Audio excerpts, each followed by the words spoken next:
So high and CC బైక్స్లో కూడా ఇదే technology అయితే యూజ్ చేసింది హోండా. నుంచి దాటిపోద్దు ఇంజిన్ అయితే ఆఫ్ అయిపోతుంది. Hi friends, welcome to Neelu arts automobile. ఈరోజు అయితే మనం చాలా ఇంపార్టెన్స్ మాట్లాడతాం. అదేంటంటే బడ్జెట్ సెగ్మెంట్లో మంచి మైలేజ్ ఇచ్చేటటువంటి బైక్స్ గురించి వీడియోస్ చేయమని అయితే చాలామంది కామెంట్ చేస్తున్నారు. సో దాంట్లో నాకు కొన్ని బైక్స్ అయితే కనిపించాయి అనమాట. వాటి గురించి ఒక్కొక్కటిగా వీడియోస్ అయితే చేసుకొని వస్తున్నాను. దానిలో ప్రముఖమైంది 110cc మనకి హోండా లివో. హోండా లివో అనేది హోండాలో 110cc అంటే మన రెగ్యులర్ కమోటర్ సెగ్మెంట్లో ఒక బైక్ ఉంటుంది, స్పోర్ట్స్ సెగ్మెంట్లో ఒక బైక్ ఉంటుంది హోండా కంపెనీలో. అయితే స్పోర్ట్స్ సెగ్మెంట్లో వస్తూ డిస్క్ బ్రేక్ వేరియంట్ కలిగి ఉన్నటువంటి ఈ హోండా లివో ఏదైతే ఉందో ఇది లాంగ్ లాస్ట్ ఇంజిన్ అయితే కలిగి ఉంటుంది, రిఫైన్డ్ ఇంజిన్ అయితే కలిగి ఉంటుంది, మంచి మైలేజ్ అయితే వస్తుంది, ఫ్యామిలీ కంఫర్ట్ బాగుంటుంది, సిట్టింగ్ కంఫర్ట్ బాగుంటుంది, టార్క్ అయితే చాలా బాగా ప్రొడ్యూస్ చేస్తుందండి. ఇవన్నీ కూడా నేను టెస్ట్ అయితే చేశాను. మా ఫ్రెండ్ శ్రీన్ మాస్టర్ అని ఒక ఆయన ఉన్నారనమాట, తెలుగు మాస్టర్. సో ఆయన అయితే చాలా ఏళ్ళ బట్టి హోండా లివో అయితే యూజ్ చేస్తున్నారు. ఆల్రెడీ మనం 4 years బ్యాక్ ఒక వీడియో కూడా పెట్టడం జరిగింది. ఈ హోండా లివో అనేది ఇన్నాళ్ళు బట్టి ఆయన ఎందుకు యూజ్ చేస్తున్నాడని నాకు ఇప్పుడైతే అర్థమైంది. ఎందుకంటే ఈ బండి మీద మనం కూర్చుంటే ఆల్మోస్ట్ ఆల్ 125cc సెగ్మెంట్లో ఉండేటటువంటి బైక్ ఏదైతే ఉంటుందో దాని మీద అయితే కూర్చున్నట్టు ఉంటుంది అనమాట. దాని తర్వాత ఏంటంటే దీని స్పోర్ట్స్ లుక్ అలాగే ఈ గ్రాఫిక్స్ ఇవన్నీ కూడా స్పెషల్గా ఉన్నాయన్నమాట. అందుకని చెప్పేసి మీకు హోండా లివో గురించి అయితే కంప్లీట్ డీటెయిల్స్ ఇస్తాను. దీంట్లో ఏ ఫీచర్స్ ఉన్నాయి, ఇన్స్ట్రుమెంట్ కన్సోల్ ఏ విధంగా ఉంది, ఈ బండిలో ఉండేటటువంటి టెక్నాలజీ అంతటిని గురించి పూర్తి ఇన్ఫర్మేషన్ అయితే ఈ వీడియోలో ఇస్తాను. వీడియోని అయితే చివరి వరకు చూడండి గైస్. ఫ్రెండ్స్, హోండా లివో అయితే సైడ్ ప్రొఫైల్ నుంచి అయితే ఈ విధంగా ఉందండి. మస్కులర్ ట్యాంక్ అలాగే స్పెషల్ గ్రాఫిక్స్తో కూడినటువంటి లివో బ్రాండింగ్ అయితే ఉంది. అలాగే 3D హోండా బ్యాడ్జింగ్ అయితే ఇక్కడ ఆఫర్ చేయడం జరిగింది. దాని తర్వాత దీంట్లో ఇక్కడ చూడండి బ్లాక్, రెడ్, గ్రే, సిల్వర్ కాంబినేషన్లో ఈ స్పెషల్ గ్రాఫిక్స్ అయితే మాత్రం చాలా అట్రాక్టివ్గా అయితే కనిపిస్తున్నాయి. అలాగే సైడ్లో లివో బ్యాడ్జింగ్ అయితే ఉంది. ఇదైతే మనకి డ్యూయల్ టోన్లో వస్తుందండి. గ్లాసీ ఫినిషింగ్ ఉంది, అలాగే మ్యాట్ ఫినిషింగ్ ఉంది. కార్బన్ ఫైబర్ ఫినిషింగ్తో కూడినటువంటి ఆ సైడ్ ప్యానల్ ఏదైతే ఉందో అదైతే మాత్రం లుక్ అయితే మరింత ఎలివేట్ చేసింది అనమాట బండికి. సో ఇదైతే మనకి 109.51cc ఇంజన్తో వస్తుందండి. అంటే 110cc సెగ్మెంట్లో వచ్చేటటువంటి బైక్. దీంట్లో నాకు బాగా నచ్చింది ఏంటంటే దీంట్లో ఉండేటటువంటి టార్క్. సో దీంట్లో అయితే మ్యాక్సిమం పవర్ వచ్చేసి 8.8 PS పవర్ అయితే జనరేట్ చేస్తుంది. 9.3 Nm టార్క్ అయితే జనరేట్ చేస్తుందండి ఈ బండి. 9.3 Nm టార్క్ ఈ 110cc బండిలో ఉండడం వల్ల ఏంటి బెనిఫిట్ అనేసి అంటే నేను హైవేలో దీన్ని అయితే రైడ్ చేసేటప్పుడు ఆల్మోస్ట్ ఆల్ బ్రేక్ వేసి అంటే ఆల్మోస్ట్ ఆల్ ఒక 10-15 స్పీడ్ వరకు అయితే వచ్చేసిన తర్వాత దీంట్లో 4 స్పీడ్ గేర్ బాక్స్ అయితే ఉంటుంది కదా. 4th గేర్ నుంచి 3rd గేర్కి రాకుండా క్లచ్ ఆపరేషన్స్ లేకుండా బండి అయితే మెల్లగా మూవ్ అయిపోయింది అనమాట. అంటే గుద్దుకోవడం కానీ అంటే నేను ఇంకా తిరగలేను అనేటటువంటి పరిస్థితి అయితే లేకుండా మంచి టార్క్ని అయితే ఆఫర్ చేస్తుంది ఈ బండి. నాకు అదైతే చాలా బాగా నచ్చింది. అంటే సింగిల్ రైడ్లో. అదే విత్ పిలియన్ అయితే 3rd గేర్లో మనకి 10-15 స్పీడ్ దగ్గరికి వచ్చేటప్పటికి లాగేస్తుంది. టార్క్ అయితే బాగానే ఉందండి. సో సైడ్ ప్రొఫైల్ నుంచి అది లుక్ ఏ విధంగా ఉంది కదండి. ఇప్పుడు ఫ్రంట్కి వెళ్ళిపోదాం అండి. సో ఫ్రంట్ నుంచి తీసుకుంటే ఫస్ట్ మిర్రర్స్ నుంచి వద్దాం. హోండా యాక్టివా ఏదైతే ఉందో హోండా యాక్టివాలో సేమ్ మిర్రర్స్ అయితే ఉంటాయి, యూనికార్న్లో సేమ్. సో మిర్రర్స్ అన్ని కూడా ఒకేలా ఉన్నాయన్నమాట. 125cc 110cc అన్నింటిలో కూడా. అలాగే ఇక్కడ డ్యూయల్ థ్రాటల్ కేబుల్ అయితే ఉంది చూసారు కదా. So dual throttle cable technology అనేది మనకి 110cc బైక్స్ నుంచే హోండా అయితే ఆఫర్ చేయడం జరిగింది. ఈవెన్ నేను రైడ్ చేసినటువంటి ఆ 350cc బైక్స్ ఏవైతే ఉన్నాయో వాటిలో కూడా మనకి డ్యూయల్ థ్రాటల్ కేబుల్ అయితే ఆఫర్ చేయడం జరిగింది. ఇంకా అంతకు మించినటువంటి టాప్ ఎండ్లో కూడా డ్యూయల్ థ్రాటల్ కేబుల్ అయితే ఉంటుంది. అంటే టాప్ ఎండ్ నుంచి ఈ టెక్నాలజీ అనేది మనకి కింద వరకు కూడా హోండా అయితే ఆఫర్ చేయడం జరిగింది. సో దీనివల్ల ఏంటి బెనిఫిట్ అనేసి అంటే మనం యాక్సలరేషన్ చేసేటప్పుడు కావాల్సినటువంటి ఫ్యూయల్ అలాగే థ్రాటల్ రిలీజ్ చేసేటప్పుడు కావాల్సినటువంటి ఫ్యూయల్ కరెక్ట్గా ప్రోగ్రామ్ చేయబడినటువంటి సిస్టమ్ అయితే ఉంటుందన్నమాట. ఇక్కడ థ్రాటల్ పొజిషన్ సెన్సార్ అని చెప్పేసి ఉంటుంది. సో ఈ థ్రాటల్ పొజిషన్ సెన్సార్ ఏం చేస్తుంది అంటే మనం ఇచ్చినటువంటి థ్రాటల్కి అనుగుణంగా అలాగే మనం డిసలరేషన్ చేసేటప్పుడు థ్రాటల్కి అనుగుణంగా ఫ్యూయల్ డెలివరీ అయితే చేస్తుంది అనమాట. ఎయిర్ ఫ్యూయల్ మిక్చర్ కంబషన్ ఛాంబర్లోనికి సప్లై చేసి కంబషన్ జరిగేటట్టు చేస్తుంది. కాబట్టి ఇది ఎక్కడ మనకి పవర్ ల్యాగ్ ఉండదు, అలాగే ఫ్యూయల్ ఎఫిషియన్సీలో కూడా తేడా అయితే ఉండదు. ఇంకా ఫ్రంట్ నుంచి తీసుకున్నట్టయితే లుక్ అయితే ఈ విధంగా ఉందండి. చూసారు కదా, స్పెషల్గా ఉంది, స్పోర్టీ డిజైన్ అయితే ఉందన్నమాట. సో ఫ్రంట్ అయితే ఒక విండ్షీల్డ్ అయితే ప్రొవైడ్ చేయడం జరిగింది. దాని తర్వాత ఇక్కడ హోండా బ్యాడ్జింగ్ అయితే ఉంది. ఈ హోండా బ్యాడ్జింగ్ అనేది 3D అయితే కాదండి. దాని తర్వాత ఇక్కడ ఎయిర్ వెంట్స్ డిజైన్ అయితే ఉంది చూసారు కదా. దాని తర్వాత ఇక హెడ్ లైట్ తీసుకున్నట్టయితే దీంట్లో ఆల్వేస్ ఆన్ హెడ్ లైట్ అయితే ఉంటుందండి. డే రన్నింగ్ లైట్ అయితే ఉంటుంది. ఇది ఏసీ కరెంట్తో రన్ అవుతుంది. హాలోజన్ బల్బ్ ఉన్నప్పటికీ ఏసీ కరెంట్తో అయితే రన్ అవుతుంది. డీసీ కరెంట్తో మాత్రమే రన్ అవుతుంది. కాబట్టి ఏసీ కరెంట్తో రన్ అయ్యే బల్బ్ అనుకోండి, మనం ఏంటంటే బండి స్లో డౌన్ చేసినప్పుడు స్లో అయిపోతుంది, అంటే లైటింగ్ తక్కువ అయిపోతుంది. మనం ఫాస్ట్గా వెళ్ళేటప్పుడు లైటింగ్ బాగుంటుంది. అదే డీసీ కరెంట్తో రన్ అయ్యేటటువంటి బల్బ్ అయితే డైరెక్ట్ బ్యాటరీ నుంచి వచ్చే పవర్తో రన్ అవుతుంది. కాబట్టి ఇదైతే మనకి పవర్ ఫ్లక్చువేషన్స్ అయితే ఉండవు. సో లైట్ తాలూకా లైటింగ్ ఫోకస్ అయితే తగ్గదండి. దీంట్లో ఇండికేటర్స్ తీసుకుంటే మనకి హాలోజన్లోనే ఉంటాయండి. ఇవి ఫ్లెక్సిబుల్ అయితే ఉన్నాయి. సో ఇక్కడైతే నెంబర్ ప్లేట్ వస్తుంది. నెంబర్ ప్లేట్ హోల్డర్ కూడా ఫైబర్ ప్లాస్టిక్తో కూడినటువంటి ఆ హోల్డర్ అయితే ఇచ్చారు. సో ఫైబర్ మడ్ గార్డ్ అయితే ఇచ్చారండి ఫ్రంట్ సైడ్. వెయిట్ అయితే చాలా తగ్గించారు ఈ బండి, 113 కేజీలు మాత్రం ఉంటుంది ఈ బండి. సో ఇక ఫ్రంట్ సస్పెన్షన్ తీసుకుంటే టెలిస్కోపిక్ సస్పెన్షన్ ఉంటుంది. అలాగే ఇక్కడ రిఫ్లెక్టర్స్ ఏంటంటే BS6 వచ్చిన తర్వాత వెరీ కామన్. ఇక దీంట్లో వీల్ తీసుకుంటే ఫ్రంట్ సైడ్ మనకి 18 ఇంచ్ వీల్ అయితే ఉంటుందండి. టైర్ తీసుకుంటే 80/100 18 ఇంచెస్ ట్యూబ్లెస్ టైర్ అయితే ఉంటుంది. ఇక లివోలో మనకి డిస్క్ వేరియంట్ ఉంటుంది, డ్రమ్ వేరియంట్ ఉంటుందండి. డిస్క్కి డ్రమ్కి ఒక 4-5 వేల రూపాయల ప్రైస్ వేరియేషన్ అయితే ఉంటుంది. నేనైతే డ్రమ్ వేరియంట్ తీసుకొని వచ్చాను. బ్రేకింగ్ ఎఫిషియన్సీ కూడా బాగానే ఉందండి. దీంట్లో కాంబీ బ్రేకింగ్ సిస్టమ్ అయితే ఉంటుందన్నమాట. ఒక బ్రేక్ అప్లై చేసామంటే 2 బ్రేకులు కూడా ఆపరేట్ అయ్యేటటువంటి సిస్టమ్. సో ఈ 2 బ్రేకులు ఆపరేట్ అవడం వల్ల ఏంటంటే బ్రేకింగ్ డిస్టెన్స్ అయితే తగ్గుతుంది. ఫ్రంట్ సైడ్ అయితే 130 mm డ్రమ్ బ్రేక్ అయితే ఉంది, చూసారు కదా, విత్ కాంబీ బ్రేకింగ్ టెక్నాలజీ. ఇక ఈ బైక్ అయితే మనకి డైమండ్ ఫ్రేమ్ చాసెస్ అయితే వస్తుందండి. ఆల్మోస్ట్ ఆల్ 125 cc ఉన్నటువంటి SP 125 కానీ, హోండా షైన్ కానీ, 110 cc ఉండేటటువంటి హోండా లివో కానీ, CD డ్రీమ్ కానీ, ఇవన్నీ కూడా మనకి డైమండ్ ఫ్రేమ్ చాసెస్తోనే వస్తున్నాయండి. ఇక నేను తెచ్చినటువంటి ఈ బైక్లో అయితే క్రాష్ గార్డ్ లేదు. క్రాష్ గార్డ్ అయితే ఎక్స్ట్రా యాక్సరీస్లు అయితే యాడ్ చేసుకోవాలి. దీంట్లో అయితే 109.51 cc ఇంజిన్ అయితే ఉంటుంది. సో దీంట్లో అయితే మనకి చాలా సెన్సార్లు అయితే ఉంటాయి. థ్రాటిల్ పొజిషన్ సెన్సార్ ఉంటుంది, ఫ్యూల్ ఇంజెక్షన్ సెన్సార్ ఉంటుంది, దాని తర్వాత ఆక్సిజన్ సెన్సార్ ఉంటుంది. So engine oil temperature sensor ఏదైతే ఉందో చూసారు కదా, so engine oil temperature sensor ఉంటుంది. కాబట్టి ఎటువంటి క్లైమాటిక్ కండిషన్లోనైనా సరే ఈ బండి స్టార్టింగ్ ట్రబుల్ అయితే ఇవ్వదు.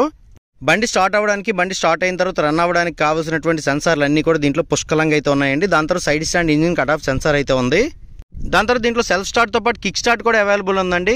దాని తర్వాత ఇదిగోండి ఎగ్జాస్ట్ తీసుకుంటే దీనికి కెటలిటిక్ కన్వర్టర్ అయితే ఇక్కడ ఇచ్చారు. అండ్ ఈ బైక్లో మనకి ఇదిగోండి ఇక్కడ బ్రేక్ పెడల్ ఏదైతే ఉందో, సో ఇదైతే మనం ప్రెస్ చేసామంటే ఫ్రంట్ బ్రేక్ కూడా ఆపరేట్ అవుతుందండి. ఈ బ్రేక్ పెడల్ క్వాలిటీ అయితే చాలా బాగుంది. దాని తర్వాత ఇది, సో ఈ బైక్లో ఉండేటటువంటి రైడర్ ఫుట్ ప్యాడ్స్ అయితే రైడింగ్ పొజిషన్ ని చాలా బాగా ఎన్హాన్స్ చేసిన రైడర్ ట్రయాంగిల్ అయితే మాత్రం చాలా బాగుంది. రెగ్యులర్ కమ్యూటర్ సెగ్మెంట్ వెహికల్ ఉన్నటువంటి విధంగానే రైడర్ ఫుట్ ప్యాడ్స్ పొజిషన్ అయితే ఉంది. రైడర్ ట్రయాంగిల్ కూడా ఆ విధంగానే ఉందండి. దీంట్లో ఫాల్డబుల్ ఫ్లెక్సిబుల్ ఫుట్ ప్యాడ్స్ అయితే లేవు. సో బ్యాక్ సైడ్ అయితే మనకి ఫాల్డబుల్ ఫుట్ ప్యాడ్స్ అయితే ఉన్నాయి. ఇక మెయిన్గా చెప్పుకోవాల్సింది ఏంటంటే సీట్ అండి. హోండా అనేది రెడ్ వింగ్లో మనకి యూజ్ చేసేటటువంటి ప్రతి బైక్లో కూడా చాలా పొడవాటి పెద్ద సీట్ అయితే ఆఫర్ చేయడం జరిగింది. సో స్కూటర్స్ అలాగే హోండా డ్రీమ్ నుంచి హోండా CB200 వరకు ఉన్నటువంటి షోరూమ్సే రెడ్ వింగ్ షోరూమ్స్. సో ఆ షోరూమ్స్లో అవైలబుల్ ఉన్నటువంటి వెహికల్స్ అన్నీ కూడా మనకి ఈ సీట్ అయితే చాలా పొడవుగా ఉంటుందన్నమాట. సో సీట్ క్వశ్చన్ కూడా చాలా బాగుంది, మరీ హార్డ్ లేదు, మరీ సాఫ్ట్ అయితే లేదు. దాని తర్వాత దీంట్లో నాకు బాగా నచ్చినటువంటి ఇంకో ఫీచర్ ఏంటంటే ఎగ్జాస్ట్. సో ఎగ్జాస్ట్ మీద డ్యూయల్ ప్లేటింగ్ మఫ్లర్ గార్డ్ అయితే యూజ్ చేయడం జరిగింది, చూసారు కదా. సో ఇక్కడైతే క్రోమ్ ఉంది, ఇక్కడైతే మనకి బ్లాక్ అయితే ఉందన్నమాట. రెండు కూడా మనకి మెటల్ గార్డ్స్ అయితే ఆఫర్ చేయడం జరిగింది. ఎగ్జాస్ట్ నోట్ అయితే ఒకసారి విందాం. దీంట్లో అయితే సైలెంట్ స్టార్ట్ టెక్నాలజీ అయితే ఉంటుందండి. సో ముందైతే ఇగ్నిషన్ ఆన్ చేసుకున్నాను. సో బండి సెల్ఫ్ అయ్యేటప్పుడు అయితే సౌండ్ రాదండి, సెల్ఫ్ అయిన తర్వాత వచ్చే సౌండ్ అయితే ఉంటుంది మనకి. ఎగ్జాస్ట్ నోట్ అయితే వినండి ఒకసారి.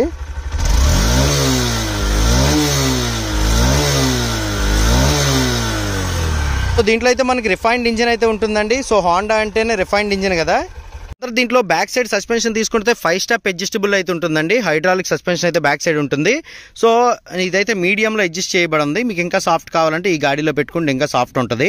పూర్తి స్థాయిలో పైన పెట్టేశారంటే మీకు హార్డ్ అయితే అవుతుంది అనమాట. విత్ పిలియన్ ఎక్కువగా తిరుగుతాం అనుకునేవారు పూర్తి హార్డ్ అయితే పెట్టుకోవచ్చు. ఏం లేదండి, ఈ స్ప్రింగ్ని అయితే గట్టిగా ఎత్తేసి రింగ్ తిప్పేస్తే తిరిగిపోతుంది. దాని తర్వాత దీంట్లో బ్యాక్ సైడ్ తీసుకుంటే 18 ఇంచ్ వీల్ అయితే ఉంటుందండి. బ్యాక్ టైర్ తీసుకుంటే 80/100 18 ఇంచెస్ ట్యూబ్లెస్ టైర్ అయితే ఉంటుంది. మరి ఫ్రంట్ బ్యాక్ ఒకే సైజ్ టైర్లు ఉన్నాయి కదా బ్రదర్ అని అనొచ్చు. సో బ్యాక్ టైర్ ప్యాటర్న్ అయితే మారిపోతుంది, ఫ్రంట్ టైర్ ప్యాటర్న్ అయితే వేరు. బ్యాక్ టైర్ ప్యాటర్న్ చూసారు కదా ఈ విధంగా ఉంది. సో ఫ్రంట్ టైర్ ప్యాటర్న్ అయితే ఈ విధంగా క్రాస్ ప్యాటర్న్ అయితే ఉంటుంది. అయితే ఇక్కడ మీరు ఈ టైర్ వల్ల ఏంటంటే కాస్త స్లిమ్ గా కనిపిస్తుంది బ్యాక్ నుంచి బండి. నెక్స్ట్ టైం టైర్ మార్చుకున్నప్పుడు కాస్త విడుతున్న టైర్ అయితే వేసుకోండి. మరి ఎక్కువ విడుతున్న టైర్ వేస్తారనుకోండి చైన్ కేస్ అయితే తగిలేస్తుంది, చూసుకొని అయితే వేయగలరు టైర్. బ్యాక్ ప్రొఫైల్ తీసుకుంటే హాలోజన్ లో టైల్ లైట్ అయితే ఉంటుందండి. అలాగే హాలోజన్ లో ఇండికేటర్స్ అయితే ఉంటాయి. ఇండికేటర్స్ కూడా ఫ్లెక్సిబుల్ అండి.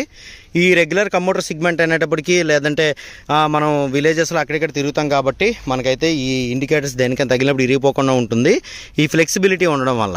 దీంట్లో అయితే మెటల్ పిలియన్ గ్రాబ్ రైల్ అయితే యూజ్ చేయడం జరిగింది. బిల్ట్ క్వాలిటీ అయితే చాలా బాగుందండి.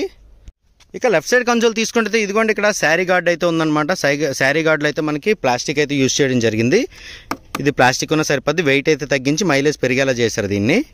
దాని తర్వాత లేడీ ఫుట్ రెస్ట్ అయితే ఉంటుందండి. అలాగే ఫాల్డబుల్ ఫుట్ ప్యాడ్స్ అయితే ఉన్నాయని చెప్పాను కదా. దాని తర్వాత చైన్ కేస్ అయితే మనకి ప్లాస్టిక్లోనే వస్తుంది.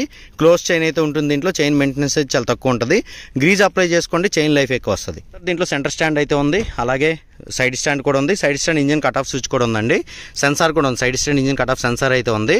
బండి గేర్లో ఉండేటప్పుడు స్టార్ట్ అవ్వదు సైడ్ స్టాండ్ వేసి ఉంటే. అలాగే బండి రన్నింగ్లో సైడ్ స్టాండ్ తీసామంటే ఇంజిన్ ఆగిపోతుంది. దీంట్లో అయితే మనకి 4 స్పీడ్ గేర్ బాక్స్ అయితే ఉంటుందండి. అన్ని గేర్లు వెనక్కి అయితే వేసుకోవాలి. హీల్ అండ్ టో షిఫ్టర్ అయితే ఉంది. ఇక్కడ మీరు బాగా అబ్జర్వ్ చేసినట్టయితే ఇక్కడ ఒకటి మిస్ అయింది చూసారా, సెల్ఫ్ మోటార్ అయితే లేదు దీనికి. బండి సైలెంట్ స్టార్ట్ అవ్వడానికి కారణం అదేనండి. సో ఇక్కడ చూసారు కదా ఈ విభాగం, ఇక్కడ ఏసీ జనరేటివ్ స్టార్ట్ అయితే ఉంటుంది. సో అంటే డైరెక్ట్ ఏసీ కరెంట్కి అయితే కాయిల్కి అయితే connection direct. So AC generative start వల్ల ఏంటంటే బండి సెల్ఫ్ చేసేటప్పుడు ఆ జర్క్ ఏదైతే ఉంటుందో అది లేకుండా బండి అయితే సెల్ఫ్ అయ్యిద్ది. సో దీంట్లో అయితే సింగిల్ హార్న్ అయితే ఆఫర్ చేయడం జరిగింది. గైస్ దీంట్లో ఉండేటటువంటి స్పెషల్ ఫీచర్ అయితే ఒకటి చెప్తాను. ఇది యాక్సిడెంటల్ నుంచి అయితే మనల్ని కాపాడుతుంది అని చెప్పడానికి బెస్ట్ ఎగ్జాంపుల్ చెప్తా అండి. అదేంటంటే ఇదిగోండి బండి అయితే నేను సెంటర్ స్టాండ్ వేస్తున్నాను. సో సెంటర్ స్టాండ్ వేసిన తర్వాత బండి అయితే స్టార్ట్ అయింది. సో గేర్ అయితే వేసాను చూసారు కదా. సో క్లచ్ మూస్తే బ్యాక్ వీల్ అయితే తిరగదు కదా, మీకు తెలిసిందని. గేర్ బాక్స్కి అయితే ఎంగేజ్మెంట్ ఉండదు. ఇప్పుడు సైడ్ స్టాండ్ గేర్లో వేసానంటే బండి అయితే స్టాప్ అయిపోతుంది. సైడ్ స్టాండ్ వేయకుండా బండి రన్ చేస్తుంటే ఇఫ్ ఇన్ కేస్ మనం పడిపోతే ఇంజిన్ అయితే ఆఫ్ అయిపోతుంది. దీన్ని బ్యాంక్ యాంగిల్ సెన్సార్ ఆపరేషన్ అంటారు. సో ఈ బ్యాంక్ యాంగిల్ సెన్సార్ అనేది ఎందుకు పనిచేస్తుందంటే మనం బండి పడిపోయినప్పుడు ఈ ఫ్యూయల్ ట్యాంక్లో ఉండే ఫ్యూయల్ కనుక ఒలిగిపోయింది అనుకోండి, ఇక్కడ కనుక ఇగ్నిషన్ ఆగపోయినా ఇంజిన్ ఆగపోయినా సరే స్పార్క్ దగ్గరికి వెళ్ళి పెట్రోల్ పడిపోయిందంటే స్పార్క్ ప్లగ్ మీద పెట్రోల్ పడి బ్లాస్ట్ జరగకుండా ఉండడానికి ఇది సేఫ్టీ ఫీచరు. సో ఇప్పుడైతే బండి నార్మల్గా మనం క్లచ్ మూసి సెల్ఫ్ కొడితే స్టార్ట్ అవ్వదు. మళ్ళీ ఇగ్నిషన్ ఒకసారి ఆఫ్ చేసి ఆన్ చేసినప్పుడు మాత్రమే బండి అయితే స్టార్ట్ అవుతుంది. ఇది ఒక మంచి సేఫ్టీ ఫీచర్ అయితే చెప్పుకోవచ్చు. ఇది గైస్ ఈ బైక్ లెఫ్ట్ సైడ్ నుంచి తీసుకున్నట్టయితే ఈ విధంగా ఉంటుంది లుక్ అయితే. సైడ్ స్టాండ్ వేసిన తర్వాత స్ట్రైట్గా పెడితే లుక్ అయితే మాత్రం బేబస్సం భయానకమైన అయితే చెప్పుకోవచ్చు. హోండా లివా అనేది మనం ఎక్కి కూర్చుంటే ఏ విధంగా ఉందండి, బాగుందా? అంటే కాలేజీ స్టూడెంట్స్ ఉంటారు కదా, వాళ్ళకి mileage need, sports bike look ఉండేటటువంటి బైక్ అయితే నీడ్, కాబట్టి వాళ్ళ కోసం అయితే ఇది పర్ఫెక్ట్ బైక్ అని అయితే చెప్పుకోవచ్చు. దాని తర్వాత ఎప్పటి నుంచో ఉంది, ఒకే ఇంజిన్తో ఉంది కాబట్టి దీనికి స్పేర్ పార్ట్ అవైలబిలిటీ కూడా ఆ రేంజ్లో ఉంటుంది. అందుకని చెప్పేసి నేను మీకు ఇది సజెస్ట్ చేస్తున్నాను అనమాట. ఈ బైక్ అయితే అనకాపల్లిలో ఉన్నటువంటి లీలా హోండా షోరూమ్లో అయితే టెస్టెడ్కి అవైలబుల్ ఉంది. నేనైతే టెస్టెడ్ వెహికల్ తీసుకొని వచ్చాను. ముందు మస్కెట్ ప్లేట్ కూడా చూశారు కదా. తర్వాత హ్యాండిల్ బార్ కన్సోల్ తీసుకుంటే హ్యాండిల్ బార్లో ఇదిగోండి క్లచ్ అయితే చాలా లైట్ ఉంది. దాని తర్వాత ఇక్కడ integrated head light, high beam, లో బీమ్ స్విచ్ అయితే ఉంటుందన్నమాట. సో ఇంటిగ్రేట్ అయి ఉంటుంది. దాంతో దీంట్లో డే రన్నింగ్ లైట్ అయితే ఉంటుంది, డైరెక్ట్ లైట్ అయితే ఉంటుంది. ఇగ్నిషన్ ఆన్ చేసిన వెంటనే లైట్ అయితే వెలుగుతుంది. సో ఇఫ్ ఇన్ కేస్ మీకు అంటే బ్యాటరీ మీద ప్రెజర్ పడుతుందని ఉద్దేశం ఉంటే ఒక ఎల్ఈడికి అయితే అప్గ్రేడ్ అవ్వండి, ప్రాబ్లం అయితే లేదు. ఓకే, హెడ్ లైట్ యొక్క పాసింగ్ స్విచ్ అయితే ఇక్కడ ఉంది. హై బీమ్ స్విచ్, లో బీమ్ స్విచ్ అయితే మొత్తం అన్నీ ఒక దాంట్లోనే ఇంటిగ్రేట్ అయ్యి ఉన్నాయి. సో హై అండ్ సీసీ బైక్స్లో కూడా ఇదే టెక్నాలజీ అయితే యూజ్ చేసింది హోండా. దాని తర్వాత ఇది టర్న్ ఇండికేటర్ స్విచ్, హార్న్ అయితే బాగానే ఉందండి. సో హ్యాండ్ గ్రిప్స్ కూడా మంచి క్వాలిటీ అయితే ఉన్నాయి. దాని తర్వాత రైట్ సైడ్ కన్సోల్ తీసుకుంటే థ్రోటల్, సో ఫ్రంట్ బ్రేక్. దాని తర్వాత self start integrated engine kill switch అయితే ఆఫర్ చేయడం జరిగింది. సో ఇలా క్లిక్ చేసామంటే ఇంజిన్ కిల్ అవుద్ది. సో ఇది క్లిక్ చేసామంటే నార్మల్లో ఉంది. సో సెల్ఫ్ అయితే అయ్యింది కదా, ఇంజిన్ కిల్ స్విచ్. దాని తర్వాత దీంట్లో ఇన్స్ట్రుమెంట్ కన్సోల్ తీసుకుంటే సెమీ డిజిటల్ ఇన్స్ట్రుమెంట్ కన్సోల్ అయితే ఉంటుందండి. ఇన్స్ట్రుమెంట్ కన్సోల్లో చాలా ఫీచర్స్ అయితే ఉన్నాయి. ఇదిగోండి ఇక్కడ స్పీడోమీటర్ అయితే ఉంది. స్పీడోమీటర్ అయితే మనకి ఎనలాగ్లోనే ఉంటుందండి, దీంట్లో ఆర్పిఎం మీటర్ గట్టేం లేదు. దాని తర్వాత అయితే ఇక్కడ ట్రిప్ మీటర్, టోటల్ ఓడో అయితే మనకి డిస్కనెక్ట్ చేయబడింది స్పీడోమీటర్. సో ట్రిప్ మీటర్, ఒక ఓడోమీటర్ అయితే ఉంటుందండి. సర్వీస్ రిమైండర్ కూడా ఇక్కడైతే మనకు కనిపిస్తుంది. దాని తర్వాత ఇక్కడ టైం అయితే ఉంది, ఫ్యూయల్ గేజ్ అయితే ఉందండి.